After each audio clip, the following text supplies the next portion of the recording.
जय हिंद साथियों, स्वागत है आप सभी का हमारे YouTube चैनल एग्जाम विद रोशन में। मैं रोशन कुमार पिछले क्लास में आप लोगों के लिए जो हम लोगों का मॉडल पेपर था, उस मॉडल पेपर का 1 से लेकर के 20 तक मैंने प्रश्न को कराया था और आप लोग करे थे। और आज के सेशन में हम लोग 21 नंबर के क्वेश्चन से लेकर के और जहां तक हो सकता है मैं आप लोगों को कराऊंगा। और आप लोग हमारे वीडियो में जो भी है बने रहिएगा। और देख सकते हैं यहाँ पर ये हमारे चैनल का नाम है एग्जाम विद रोशन, और एक और चैनल हम लोगों का चलता है जिसका नाम है LLSP क्लासेज। और उस चैनल को आप सब्सक्राइब कर जुड़ कर और अपने तैयारी को बोर्ड एग्जाम जो 2026 में होगा उसकी तैयारी को आप लोग बेहतरीन ढंग से कर सकते हैं। और यहाँ जो भी कराया जाता है वो सब ओरिएंटेड क्वेश्चन होता है जो कि बोर्ड एग्जाम में निश्चित रूप से पूछा ही जाता है। तो आप लोग ऑफलाइन कोचिंग सेंटर भी हम लोगों का है, लाइफ लाइन स्टडी पॉइंट बुजुर्गद्वार खानपुर समस्तीपुर, वहां भी आप लोग ज्वाइन कर सकते हैं। चलिए हम लोग अपने सेशन को स्टार्ट कर रहे हैं। मॉडल पेपर हम लोगों का है और ये क्लास नंबर 2 है। चलिए देख सकते हैं हम लोग कहां तक कर लिए थे, तो आप लोगों को भी याद है कहां तक कर लिए थे, 20 तक कर लिए थे।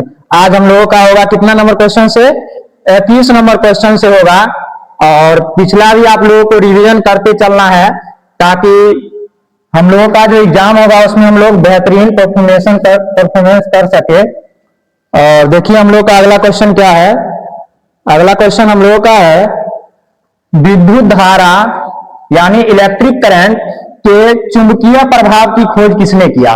विद्युत धारा का जो चुंबकीय प्रभाव होता है, यानी कहने का मतलब मैग्नेटिक इफेक्ट जो होता है उसका खोज कौन किए थे। तो विद्युत धारा का चुंबकीय प्रभाव का खोज ऑप्शन नंबर ए दिखाई दे रहा है oersted, option number B ampere, option number C Bohr और ऑप्शन नंबर डी हम लोगों का है फैराडे। तो इसका राइट आंसर हम लोगों का क्या हो जाएगा, ऑप्शन नंबर कौन हो जाएगा, विद्युत चुंबकीय प्रेरण खोज, विद्युत चुंबकीय प्रभाव की खोज पूछ रहा है। विद्युत चुंबकीय प्रभाव की खोज कौन किए थे, तो ऑरस्टेड किए थे। ठीक ना। यहाँ पर 2 चीज पूछा जाता है। पहला ये यानी चुंबकीय प्रभाव जो हम लोगों का है, चुंबकीय प्रभाव, विद्युत धारा का चुंबकीय प्रभाव, इसकी खोज किसने किया, तो आंसर क्या लगाएंगे, ऑरस्टेड। लेकिन कह देगा विद्युत चुंबकीय प्रेरण की खोज किसने किया। 2 एग्जाम में प्रश्न पूछा जाता है यहाँ से। एक विद्युत चुंबकीय प्रभाव का खोज किसने किया था, तो हम लोगों का ऑरस्टेड हो जाएंगे। लेकिन ये पूछता है जो विद्युत चुंबकीय प्रेरण की खोज किसने किया था, विद्युत चुंबकीय प्रेरण की खोज किसने किया था, तो राइट आंसर हम लोग का क्या हो जाएगा, फैराडे हो जाएगा। ऐसे हम लोग जानते हैं एम्पियर जो है ये वैज्ञानिक ये भी है, और विद्युत धारा का ऐसा मात्रक जो एम्पियर रखा गया था इन्हीं के नाम पर रखा गया था। तो ये धारा का ऐसा मात्रक होता है, विद्युत धारा का ऐसा मात्रक क्या होता है, एम्पियर हो जाता है। ठीक, यहाँ कोई दिक्कत नहीं। तो पूछ देगा विद्युत चुंबकीय प्रभाव का खोज किसने किया, विद्युत धारा के चुंबकीय प्रभाव का खोज किसने किया, तो ऑरस्टेड किए थे। कौन किए थे, ऑरस्टेड किए थे। विद्युत धारा के चुंबकीय प्रभाव का खोज कौन किए, ऑरस्टेड किए थे। और विद्युत चुंबकीय प्रेरण का खोज किसने किए थे, फैराडे। और विद्युत धारा का ऐसा मात्रक क्या होता है, एम्पियर होता है। चलिए आगे हम लोग बढ़ते हैं। अगला क्वेश्चन हम लोग का है चुंबकीय बल रेखाएं जो होती है, चुंबकीय बल रेखाएं, इसकी प्रकृति क्या होती है। जो चुंबकीय बल रेखा जो था हम लोगों का उसकी प्रकृति क्या होता है, तो इसका जो नेचर होता है वो हम लोगों का काल्पनिक होता है। ठीक ना। विद्युत चुंबकीय बल रेखाएं की जो प्रकृति होती है वो कैसी होती है, तो काल्पनिक होता है। और ये भी बात याद रखिएगा, क्या चुंबकीय बल रेखाएं एक दूसरे को काटती है। ये एग्जाम में पूछा गया प्रश्न है, सेंटअप एग्जाम में भी पूछा था, क्या चुंबकीय बल रेखाएं एक दूसरे को काटती है, तो क्या जवाब देंगे, नहीं काटती है। ये काल्पनिक रेखाएं होती है, ये एक दूसरे को नहीं काटती है। अच्छा, एक हम लोग यहाँ पर ये क्षण चुंबक है, ध्यान दीजिएगा, ये भी एग्जाम में कई बार प्रश्न पूछा जाता है। क्षण चुंबक है, इसमें ये हम लोगों का नॉर्थ पोल है, ये हम लोगों का साउथ पोल है। नॉर्थ पोल हो गया, साउथ पोल हो गया। यहाँ पर क्या होता है, चुंबकीय क्षेत्र रेखाएं किस ध्रुव से निकलकर किस ध्रुव की ओर जाती है, हाँ, नॉर्थ से साउथ की ओर जाती है। चुंबकीय बल रेखाएं किस ध्रुव से किस ध्रुव की ओर जाती है? तो नॉर्थ से साउथ की ओर जाती है। चुंबकीय बल रेखाएं नॉर्थ से किस ओर जाती है? तो साउथ की ओर जाती है, बाहर की ओर, ठीक ना। परिनालिका में बाहर की ओर चुंबकीय बल रेखाएं नॉर्थ पोल से किस पोल की ओर जाती है? साउथ पोल की ओर जाती है।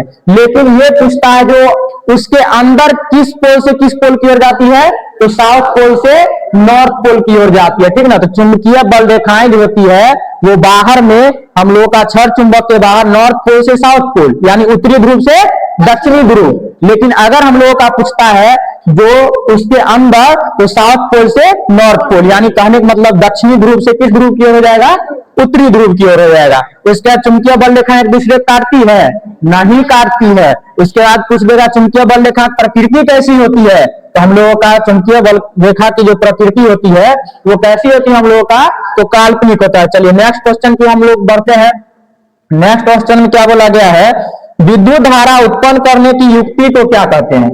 विद्युत धारा जो होता है, विद्युत धारा उत्पन्न करने की युक्ति को क्या कहते हैं? ये भी कई बार एग्जाम में प्रश्न पूछा गया है। विद्युत धारा उत्पन्न करने की युक्ति क्या कहते हैं? इसको हम लोग जनित्र कहते हैं। क्या कहते हैं? जनित्र। इंग्लिश में इसको जनरेटर बोला जाता है। जनरेटर, जनरेटर, जनरेटर बोला जाता है। और बहुत सारे गांव घर में बच्चे को या फिर किसी भी व्यक्ति को बोलिएगा कि जो जनित्र देखे हैं, कहेंगे नहीं देखे हैं। लेकिन कहिएगा जनरेटर देख लो या जनरेटर, तो एकदम समझ में आ जाता है। जनरेटर मतलब चालू कर जनरेटर की, आराम समझ में आ जाता है। वो वाला जनरेटर है जो शादी विवाह में जो है से काम में लाया जाता है, बल्ब बुल जलाने के लिए। क्या? हाँ, एक और बात है, तो विद्युत धारा उत्पन्न करने की युक्ति को जनित्र कहते हैं। अच्छा, जनरेटर जो होता है, जनरेटर किस ऊर्जा को किस ऊर्जा में बदलता है? यांत्रिक ऊर्जा को विद्युत ऊर्जा में। ये भी एग्जाम में पूछा जाता है प्रश्न। यानी जनित्र जो हम लोगों का होता है जनरेटर, जनित्र का काम क्या है? कौन ऊर्जा में बदलना? तो यांत्रिक ऊर्जा को, यांत्रिक ऊर्जा को, यांत्रिक ऊर्जा को किस ऊर्जा में बदलता है? तो यांत्रिक ऊर्जा जो होता है हम लोगों का, उसको हम लोग इसमें विद्युत ऊर्जा में कन्वर्ट इसको कर देता है। तो विद्युत मोटर, विद्युत मोटर भी है यहाँ पर, तो उसका भी हो जाएगा। विद्युत मोटर कौन ऊर्जा में बदलता है? विद्युत ऊर्जा को यांत्रिक ऊर्जा में। विद्युत मोटर जो होता है, विद्युत मोटर विद्युत ऊर्जा को, विद्युत मोटर विद्युत ऊर्जा कौन ऊर्जा में बदलता है? यांत्रिक ऊर्जा में, यांत्रिक ऊर्जा में। ये प्रश्न पूछा गया है। और यहाँ पर ये जनित्र देख रहे हैं ना, इसका यहाँ पर डायनेमो का भी काम यही है। डायनेमो का नाम आप सुने होंगे। डायनेमो का भी काम क्या है? यही है, ठीक ना। तो डायनेमो हो, ठीक ना, डायनेमो हो या फिर जनित्र हो, इसका काम है यांत्रिक ऊर्जा को विद्युत ऊर्जा में बदलना। लेकिन विद्युत मोटर का बात किया जाएगा तो ये विद्युत ऊर्जा को किस ऊर्जा में बदलेगा? यांत्रिक ऊर्जा में बदलेगा। बात समझ में आ गया? विद्युत मोटर विद्युत ऊर्जा को यांत्रिक ऊर्जा में। लेकिन जनित्र का बात किया जाए, डायनेमो का बात किया जाए, तो ये यांत्रिक ऊर्जा को किस ऊर्जा में बदल देता है?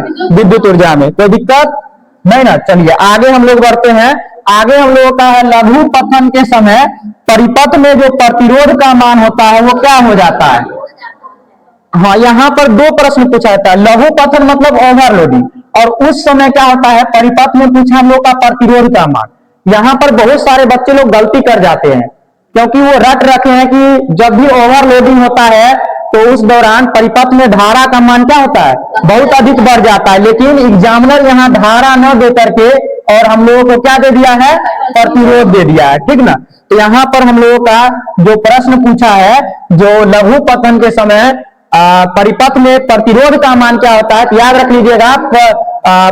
परिपथ में जो है सो प्रतिरोध का मान जो होता है बहुत अधिक क्या हो जाता है? तो प्रतिरोध बहुत अधिक कम हो जाता है। लेकिन यही धारा पूछता तो धारा पूछता तो क्या हो जाता है? बहुत अधिक बढ़ जाता है। अगर धारा पूछता तो बहुत अधिक बढ़ जाता है। देखिए कैसे समझेंगे हम, क्योंकि हम लोग जानते हैं, ओम्स लॉ पढ़े हैं। ओम का नियम V बराबर क्या होता है? ओम का नियम में IR होता है।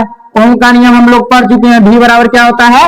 IR। अच्छा, V बराबर IR होता है। यहां से अगर हम लोग V को अगर कांस्टेंट मान ले, ठीक ना, यहाँ पर देखेंगे तो यहाँ पर 1/R बराबर हम लोग क्या लिख सकते हैं? I।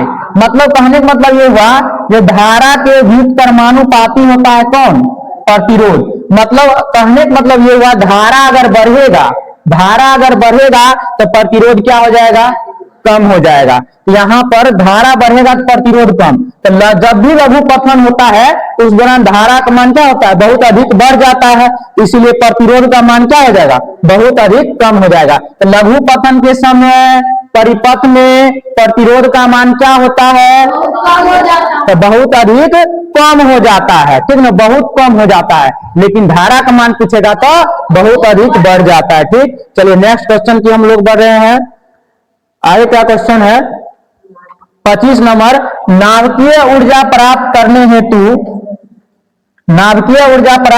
हेतु आवश्यक तत्व कौन सा है। यानी हम लोगों को अगर नाभिकीय ऊर्जा प्राप्त करना है, न्यूक्लियर एनर्जी, तो इसके लिए आवश्यक एलिमेंट कौन सा है, तत्व कौन सा है, याद रख लीजिएगा। ये हम लोगों का क्या हो जाएगा, यूरेनियम करेक्ट आंसर हो जाएगा। नाभिकीय ऊर्जा प्राप्त करने के लिए यूरेनियम की आवश्यकता होती है। अच्छा, एक और बात यहाँ पर आए, क्रोमियम। क्रोमियम की परमाणु संख्या कितनी होती है मालूम है, क्रोमियम की परमाणु संख्या कितनी होती है, क्रोमियम की परमाणु संख्या 24 होती है। क्रोमियम की परमाणु संख्या कितनी होती है, 24। इसका अगर संकेत पूछेगा क्या हो जाएगा, Cr हो जाएगा। चलिए बहुत अच्छा, Cr हो जाएगा क्रोमियम का, और 24 होता है। एल्युमिनियम का याद है, एल्युमिनियम का क्या होता है, एल्युमिनियम को होता है Al, परमाणु संख्या पूछेगा तो 13 हो जाएगा।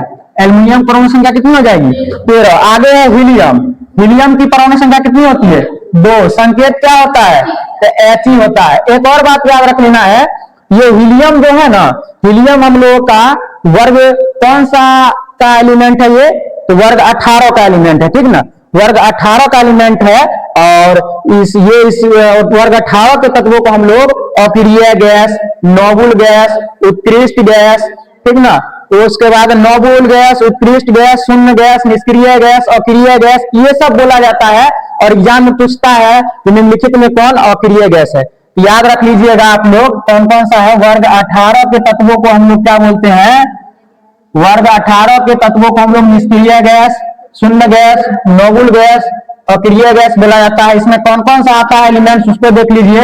एक आता है helium, neon, argon, krypton, xenon और रेडॉन, ये सब आता है। तो helium, neon, argon, krypton, xenon और रेडॉन हम लोगों का जो है ये अक्रिय गैस है, अक्रिय तत्व है, निष्क्रिय तत्व है। ठीक, जिसमें हीलियम की बात किया जाए तो हीलियम की परमाणु संख्या 2 होती है। नियॉन का कितना होता है, नियॉन का 7 और 2 जोड़ो 9 हो जाएगा, नियॉन का 9 होता है। आर्गन का कितना होता है, आर्गन का 18 होता है। क्रिप्टन का कितना होता है, 36 होता है, ठीक ना। उसी प्रकार जेनॉन का पूछ देगा तो 54 होता है, ठीक है। तो ये सब परमाणु संख्याएं याद रख लेना है। तो वर्ग 18 में आता है हम लोगों का helium, neon, argon, krypton, xenon और रेडॉन, इसको अक्रिय गैस भी कहते हैं, ठीक ना। ये पूछ देगा निम्नलिखित में कौन अक्रिय तत्व है, और उसमें एक ऑप्शन दे देगा इतना में से, helium, neon, argon, krypton, xenon और रेडॉन में से। चलिए ठीक है, आगे हम लोग बढ़ते हैं, यहाँ कोई दिक्कत नहीं ना। चलिए आगे देखिए, प्रकृति में पृथ्वी पर ऊर्जा का मुख्य स्रोत क्या है। यानी प्रकृति में अगर बात किया जाए तो सनलाइट जो होता है हम लोगों का, सूर्य प्रकाश जो होता है, ये ऊर्जा का सबसे बड़ा स्रोत है, एनर्जी का सबसे बड़ा स्रोत है प्रकाश के लिए। तो इसीलिए इसका हम लोगों का राइट आंसर क्या हो जाएगा, तो आंसर क्या हो जाएगा, सूर्य हो जाएगा, ठीक ना, सूर्य हो जाएगा ये। यानी प्रकृति में ऊर्जा का पृथ्वी पर प्रमुख स्रोत जो हो जाएगा सूर्य हो जाएगा। उसके बाद कोयला हो गया, कोयला यहाँ पर है, ये कोयला। पेट्रोल का आप लोग नाम सुने होंगे, कोयला, पेट्रोल, डीजल, कोयला, पेट्रोल, डीजल, किरोसिन तेल, तेल। उसके बाद हो जाएगा हम लोग का प्राकृतिक गैस। ये सब क्या है मालूम है, प्राकृतिक गैस, ये सब क्या है, जीवाश्म ईंधन है, ठीक ना। ये भी याद रखना है, यहां से भी एक प्रश्न पूछा जाता है 1 नंबर में, ठीक ना। 1 नंबर में ये प्रश्न पूछता है हम लोगों का, जो कोयला, पेट्रोल, डीजल, केरोसिन तेल, प्राकृतिक गैस, ये सब क्या है, तो हम लोगों का जीवाश्म ईंधन है। कौन सा ईंधन है, जीवाश्म ईंधन है। कोयला, पेट्रोल, डीजल, केरोसिन तेल, ये सब जीवाश्म ईंधन है। अच्छा आप लोग बताइएगा, तो यहाँ पर प्राकृतिक गैस आया, तो प्राकृतिक गैस जो होता है यानी CNG, compressed natural gas, CNG का मुख्य अवयव क्या है, सीएनजी का मुख्य अवयव क्या है, सीएनजी का मुख्य अवयव क्या है, क्या हो जाएगा आंसर, मीथेन है ना। सीएनजी का मुख्य अवयव क्या है? मीथेन। अच्छा, यहाँ पर एलपीजी पूछ देगा तब क्या हो जाएगा? लिक्विफाइड पेट्रोलियम गैस, द्रवीभूत पेट्रोलियम गैस। एलपीजी का हम लोग का क्या है? ब्यूटेन। एलपीजी का मुख्य अवयव क्या हो जाएगा? ब्यूटेन। सीएनजी का मुख्य अवयव क्या हो जाएगा? मीथेन। उसके बाद कोयला, पेट्रोल, डीजल, केरोसिन तेल, प्राकृतिक गैस, ये सब कौन सा ईंधन है? तो हम लोगों का किस प्रकार का ईंधन है? हाँ, जीवाश्म ईंधन है। और प्रकृति में पृथ्वी पर ऊर्जा का मुख्य स्रोत क्या है? तो सूर्य। तो ये सब बात हम लोगों को अच्छी तरीके से याद रखना है। और यहाँ पर सी ऑप्शन भी आप लोग देख रहे होंगे, यहाँ पर पानी दिया है, पानी। तो पानी का बात किया जाए, पानी का सूत्र क्या होता है? रासायनिक सूत्र H2O होता है। पानी का रासायनिक सूत्र होता है H2O। और ये भी होता है हाइड्रोजन का 2 अणु से मिलकर के बना है, ऑक्सीजन के 1 अणु से मिलकर के बना है। इसलिए यहाँ पर हम लोगों का ये पानी जो हो जाएगा, ये हम लोगों का द्रव होता है। ये भी बात याद रख लेना है। और पानी तीनों अवस्था में पाया जाता है, ठोस, द्रव और गैस, तीनों अवस्था में। जब बर्फ का रूप रहता है तो ठोस, वाष्प का रूप रहता है तो द्रव, और मतलब गैस। और उसके बाद गैस का द्रव का रूप हो गया जब पीते हैं तब, गैस हो गया जब वाष्प रहता है तब, और ठोस हो गया जब बर्फ रहता है तो तब। ये सब बात हम लोगों को थोड़ा बहुत याद रखना है। देखिए अगला प्रश्न वही है, पिछला वाला जो हम लोग करे हैं वही प्रश्न अगला हम लोगों का है। पूछा ये है, निम्न में से किसका अर्थ जल होता है? किसका अर्थ जल होता है? तो हाइड्रो का अर्थ जल होता है। क्योंकि हम सब लोग जानते हैं जो जल जो होता है, साधारण जल, साधारण जल का रासायनिक सूत्र क्या होता है? तो H2O होता है साधारण जल का। और ये हाइड्रोजन के 2 अणु से ऑक्सीजन के 1 अणु से मिलने से बना है। इसलिए ये जल जो है, इसका जो है सो क्या हो जाएगा निम्नलिखित में से? तो हाइड्रो करेक्ट आंसर हो जाएगा। अच्छा, भारी जल का रासायनिक सूत्र क्या होता है मालूम है? भारी जल का क्या होता है? D2O। हाँ, भारी जल का रासायनिक सूत्र क्या होता है? D2O, ड्यूटेरियम ऑक्साइड इसको बोला जाता है। ठीक, चलिए नेक्स्ट क्वेश्चन की हम लोग और बढ़ रहे हैं। अगला क्वेश्चन क्या बोला है? निम्नलिखित में से कौन सा युग्म एकल विस्थापन अभिक्रिया को प्रदर्शित करता है? निम्नलिखित में से कौन सा युग्म एकल विस्थापन अभिक्रिया को प्रदर्शित करता है? देखिए, एक होता है एकल विस्थापन अभिक्रिया, एक होता है द्विविस्थापन अभिक्रिया। एकल विस्थापन अभिक्रिया को समझते हैं थोड़ा हम, ध्यान दीजिए। जैसे मान लीजिए ये है, ठीक, और यहां पर ये है, मान लीजिए, ठीक, और यहां पर एक और ये है, 2 है, चाहे ऐसे समझिए। इसके पास 2 है, इसके पास 2 है, ये अकेला है। यहां पर क्या होता है? इसके बगल वाला जो होता है, इसके बगल वाला जो होता है, उसको लेकर के अगला व्यक्ति जो होता है वो चल जाता है। यहां पर ये एकल विस्थापन होता है। मतलब कहने का मतलब ये हुआ, अगर आम भाषा में समझे तो मान लीजिए कि ये कोई लड़का है, ठीक, यहां पर लड़का है, ये मान लीजिए कोई लड़की है, ठीक ना। दोनों को मान लीजिए शादी हो गया, ठीक ना। एक लड़का है और एक लड़की है, दोनों की शादी हो गया, दोनों पति पत्नी हो गए, ठीक ना। इधर बेचारा एगो अकेला है, ठीक ना। वो की करेगा? एगो को लेकर इधर से की करेगा? भाग जाएगा, ठीक ना। और ये अपना दोनों जो है जोड़ी बना लेगा, लड़का लड़की का। एगो बेचारा लड़का है वो की रह जाएगा? अकेले, ठीक ना। यानी एकल विस्थापन है, एगो जो है विस्थापित हो गया है, ठीक है। तो यही इसमें यही क्रिया होती है एकल विस्थापन में, एक लेकर के एक चल जाता है। और द्विविस्थापन में क्या होता है? इसके पास भी कुछ रहेगा और दोनों क्या करेगा? एक्सचेंज कर लेगा एक दूसरे से, ठीक ना। आगे ध्यान दीजिए इसमें। तो पूछा एकल विस्थापन अभिक्रिया प्रदर्शित करती है। तो एकल विस्थापन अभिक्रिया बोला NaCl का विलयन और क्या है? कॉपर। ये कभी भी जो है विस्थापित नहीं करेगा कॉपर। क्यों नहीं करेगा? इसलिए नहीं करेगा क्योंकि कॉपर NaCl से ज्यादा है तो अभिक्रियाशील नहीं है। कॉपर NaCl से कॉपर कम अभिक्रियाशील है, ठीक ना। मतलब कम अभिक्रियाशील है, इसीलिए जो है इसका आंसर ये नहीं हो सकता है। बी नंबर ऑप्शन देखिए, MgCl2 बोला है, MgCl2 विलयन और कॉपर धातु, ये भी नहीं होगा। क्यों नहीं होगा? क्योंकि मैग्नीशियम ज्यादा क्या है? अभिक्रियाशील है, लेकिन कॉपर कम अभिक्रियाशील है। लेकिन कॉपर को ही रहना चाहिए हम लोगों को क्या? अधिक अभिक्रियाशील, और मैग्नीशियम को कम, तब हो जाता। तो इसका आंसर ये भी नहीं होगा। चलिए सी नंबर ऑप्शन को बढ़ते हैं। सी नंबर बोला है FeSO4 का विलयन और सिल्वर धातु, ये होगा आंसर? ये होगा? ये आंसर नहीं होगा। क्यों नहीं होगा? क्योंकि लोहा और यहाँ पर जो सिल्वर धातु है, दोनों में कौन अधिक सक्रिय है? तो हम लोगों का लोहा अधिक सक्रिय है, जबकि सिल्वर अधिक रहता तब ये आंसर होता, ये आंसर में होगा। उसके बाद AgNO3 का विलयन और कॉपर में बात किया जाए, दोनों में से कौन अधिक अभिक्रियाशील है? तो कॉपर अधिक अभिक्रियाशील है। और Ag जो है, Ag किसको बोलते हैं? सोना को। सोना को कि चांदी को? चांदी को बोलते हैं, और चांदी को Ag बोलते हैं। इसकी परमाणु संख्या कितनी होती है? 47, ठीक ना। तो यहाँ पर इसका राइट आंसर क्या हो जाएगा? डी हो जाएगा। समझ में आ गया बात? अच्छा, यहाँ पर सक्रियता वाला कुछ लोग को जो है दिक्कत हो रहा है, कुछ बहुत सारे बच्चे लोग मतलब इसमें इसको समझ नहीं पाते अच्छा से, इसीलिए इसको हम याद करने के लिए एक छोटा सा ट्रिक लिख देते हैं, उसको आप लोगों को याद रख लेना है। ट्रिक का नाम क्या है? ध्यान समझिएगा। तो ये हम लोगों का है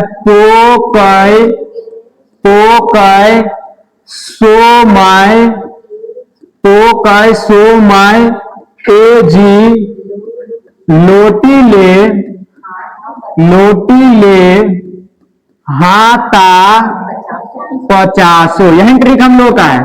पोकय सोमय Ag लोटीले हाथा 50, ये हम लोग का ट्रिक है। अच्छा, पो से बात किया जाएगा पोटेशियम, कैसे क्या हो जाएगा? कैल्शियम हो जाएगा, कैसे, ठीक ना। पो से पोटेशियम, ठीक ना। कैसे? कैल्शियम। सो से क्या हो जाएगा? Sodium Na। मै से मैग्नीशियम। ए से एल्यूमिनियम। जी से जिंक Z।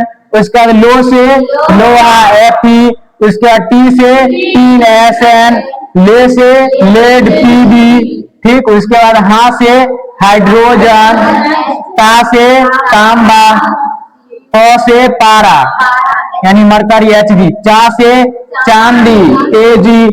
सो से सोना Au। ये कुल्ली हम लोगों का जो सक्रियता श्रेणी है उसका ट्रिक है, और ये भी हम लोगों का एग्जाम में पूछता क्या है? जो पोटेशियम और जिंक में कौन अधिक सक्रिय है?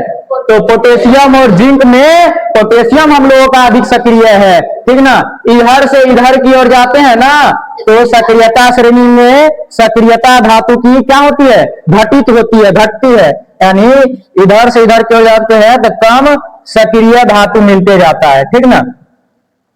कम सक्रिय धातु मिलते जाता है। इधर से इधर की ओर जाते हैं तो कम सक्रिय धातु मिलते जाता है, ठीक ना। अच्छा, यहाँ पर पूछेगा सबसे अधिक सक्रिय धातु कौन सा है? तो सबसे अधिक सक्रिय धातु कौन हो जाएगा? पोटेशियम। ये जो देख रहे हैं, ये हम लोगों का सबसे अधिक सक्रिय धातु है। ये जो है हम लोगों का सबसे अधिक सक्रिय धातु है। सबसे कम पूछेगा कौन हो जाएगा? यानी सोना हो जाएगा। सबसे कम कौन हो जाएगा? सबसे कम हम लोगों का सोना हो जाएगा। अच्छा, एक प्रश्न है, पूछेगा एल्यूमिनियम, ठीक ना, और लेड, दोनों में कौन अधिक सक्रिय है? एल्यूमिनियम आंसर हो जाएगा। पूछेगा कैल्शियम और टीन में कौन अधिक सक्रिय है? कैल्शियम। पूछेगा सोडियम और हाइड्रोजन में कौन कम सक्रिय है? तो हाइड्रोजन आंसर हो गया। बात समझ में आ गया? ये सक्रियता श्रेणी याद रख लेना है। सिर्फ पोकय सोमय Ag लोटीले हाथा 50। ये बेहतरीन ट्रिक है और बहुत कम ही लोग इसको बताते हैं, ठीक ना। इसको ध्यान में रख लेना है, ठीक ना। चलिए आगे हम लोग बढ़ते हैं। आगे हम लोगों का क्या क्वेश्चन है? साग सब्जियों का विघटित होकर कंपोस्ट बनना कैसी अभिक्रिया है? हाँ, साग सब्जियों का जो विघटित होकर कंपोस्ट बनना, ये हम लोगों का उदाहरण है किसका? उष्माक्षेपी का। मतलब उष्मा इसमें रिलीज होता है, ठीक ना। उष्माक्षेपी हो जाएगा। उष्माशोषी क्या होता है? उष्मा लेता है। तो लेकिन साग सब्जियों का विघटित होकर कंपोस्ट बनना हम लोगों का कैसी अभिक्रिया है? तो यहाँ पर आंसर क्या हो जाएगा? उष्माक्षेपी हो जाएगा, ठीक। चलिए नेक्स्ट क्वेश्चन की ओर बढ़ते हैं। नेक्स्ट क्वेश्चन हम लोग क्या बोला है? निम्नलिखित में कौन ऑक्सीकरण अभिक्रिया है? ऑक्सीडेशन रिएक्शन है। देखिए, ये बात याद रख लेना है। क्या बोला? यहाँ नहीं है, लेकिन हम लोग पढ़ेंगे ऑक्सीकरण अभिक्रिया है क्या, तब जाएंगे नहीं पर, ठीक है, ताकि समझने में आसानी हो। तो ऑक्सीकरण अभिक्रिया, ध्यान दीजिएगा। ऑक्सीकरण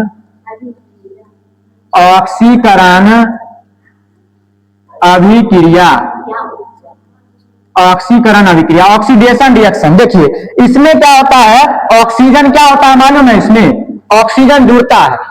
ऑक्सीडेशन रिएक्शन यानी कहने का मतलब ऑक्सीकरण अभिक्रिया में क्या होता है, ऑक्सीजन जुड़ता है, ठीक है ना। तो इसमें क्या होता है, ऑक्सीजन जुड़ता है, ऑक्सीजन जुड़ता है। हाइड्रोजन का बात किया जाएगा तो इसमें क्या होता है, तो हाइड्रोजन हटता है, हाइड्रोजन हटता है। तो ऑक्सीकरण अभिक्रिया में ऑक्सीजन क्या होता है, तो जुड़ता है, हाइड्रोजन की होता है, हटता है, ठीक है ना। देखिए अब एग्जांपल ध्यान दीजिए, ऑक्सीकरण अभिक्रिया होती है, अच्छा दहन की क्रिया होगी तो ऑक्सीजन की उपस्थिति अनिवार्य है कि नहीं, एकदम है।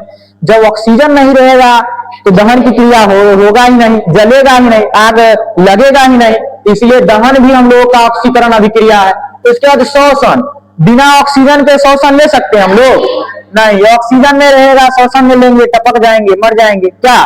तो यहाँ पर ये शोषण भी हम लोगों का है, ऑक्सीकरण अभिक्रिया है। उसके बाद भोजन का पचना, हम लोग भोजन ग्रहण करते हैं तो उसका पाचन भी जो होता है उसमें ऑक्सीजन की आवश्यकता होती है, ये भी हम लोगों का ऑक्सीकरण अभिक्रिया है। लेकिन अगर अवक्षेपण का बात किया जाए, अवक्षेपण हम लोगों का जो है ऑक्सीकरण अभिक्रिया नहीं है, इसलिए हम लोगों का राइट आंसर क्या हो जाएगा, तो डी हो जाएगा, यानी अवक्षेपण। तो ऑक्सीकरण अभिक्रिया में ऑक्सीजन क्या होता है, जुड़ता है, हाइड्रोजन क्या होता है, हटता है, ठीक। चलिए आगे हम लोग नेक्स्ट क्वेश्चन की ओर बढ़ते हैं। अगला क्वेश्चन ध्यान दीजिएगा, ग्लूकोज का रासायनिक सूत्र क्या है। हाँ, ये सब तो इतने बार पढ़ लिए क्लास में, जब मारते मारते आए तो इनके नाक भरा देंगे कि आराम से। ग्लूकोज का रासायनिक सूत्र क्या होता है, तो इसका होता है C6H12O6, ये हम लोगों का होता है ग्लूकोज का रासायनिक सूत्र। अच्छा इसमें ये भी प्रश्न पूछता है, ग्लूकोज के रासायनिक सूत्र में कार्बन के कितने अणु होते हैं, तो क्योंकि 6 है ना, तो ग्लूकोज में कार्बन का जो अणु पूछेगा तो